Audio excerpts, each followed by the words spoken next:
एक बार की बात है कि एक गांव में एक जुलाहा रहता था। वह बहुत गरीब था। उसकी शादी बचपन में ही हो गई थी।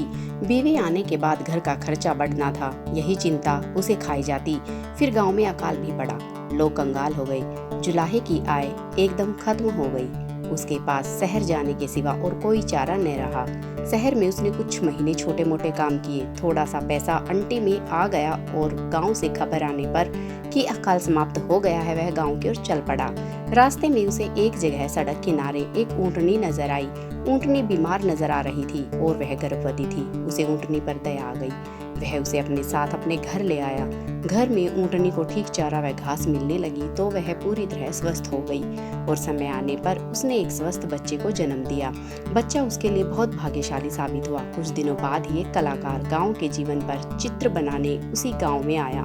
पेंटिंग के ब्रश बनाने के लिए वह जुलाहे के घर आकर ऊँट के बच्चे की दुम के पाल ले जाता। लगभग 2 सप्ताह गांव में रहने के बाद चित्र बनाकर कलाकार चला गया। इधर ऊँटनी खूब दूध देने लगी तो जुलाहा उसे बेचने लगा। एक दिन वही कलाकार गांव लौटा और जुलाहे को काफी सारे पैसे दे गया, क्योंकि कलाकार ने उन चित्रों से बहुत पुरस्कार जीते थे और उसके चित्र अच्छी कीमतों में बिके थे। जुलाहा उस ऊँट के बच्चे को अपने भाग्य का सितारा मानने लगा। कलाकार से मिले राशि के कुछ पैसों से उसने ऊँट के गले के लिए सुंदर सी घंटी खरीदी और पहना दी। इस प्रकार जुलाहे के दिन फिर गए। वह अपनी दुल्हन को भी एक दिन गोना करके ले आया। ऊँटों के जीवन में आने से जुलाहे के जीवन में जो सुख आया, उससे जुलाहे के दिन में इच्छा हुई कि जुलाहे का धंधा छोड़ क्यों न वह ऊँटों का व्यापारी ही बन जाए। उसकी पत्नी भी उससे पूरी तरह सहमत हुई। अब तक वह भी गर्भवती हो गई थी और अपने सुख के लिए ऊँटनी व ऊँट बच्चे की आभारी थी। जुलाहे ने कुछ ऊँट खरीद लिए। उसका ऊँटों का व्यापार चल निकला। अब उस जुलाहे के पास ऊँटों की एक बड़ी टोली हर समय रहती। उन्हें चरने के लिए दिन को छोड़ दिया जाता। ऊँट बच्चा जो अब जवान हो चुका था, उनके साथ घंटी बजाता जाता। एक दिन घंटीधारी की तरह ही के एक युवा ऊँट ने उससे कहा, भैया तुम हमसे दूर दूर क्यों रहते हो? घंटीधारी गर्व से बोला, वाह, तुम एक साधारण ऊँट हो, मैं घंटीधारी मालिक का दुलारा हूँ।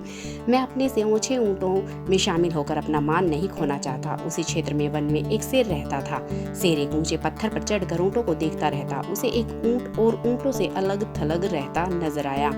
जब शेर किसी जानवर के झुंड पर आक्रमण करता है तो किसी अलग थलग पड़े को ही चुनता है। घंटीधारी की आवाज के कारण यह काम भी सरल हो गया था।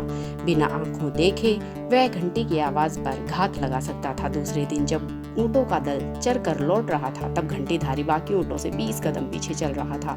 शेर तो घात लगाए बैठा ही था। घंटी की आवाज को निशाना बनाकर वह दौड़ा और उसे मारकर जंगल में खींच ले गया। ऐसे घंटीधारी के अहंकार ने उसके जीवन की घंटी बजा दी। सीख, जो स्वयं को ही सबसे श्रेष्ठ समझता है, उसका अहंकार शीघ्र ही उसे ले डूबता है। दोस्तों, आपका हमारे चैनल पर आने के लिए धन्यवाद। और अगर आप हमारे चैनल पर नए हैं तो हमारे चैनल को सब्सक्राइब जरूर कर लें, ताकि हमारी हर कहानी आप तक पहुंच सके।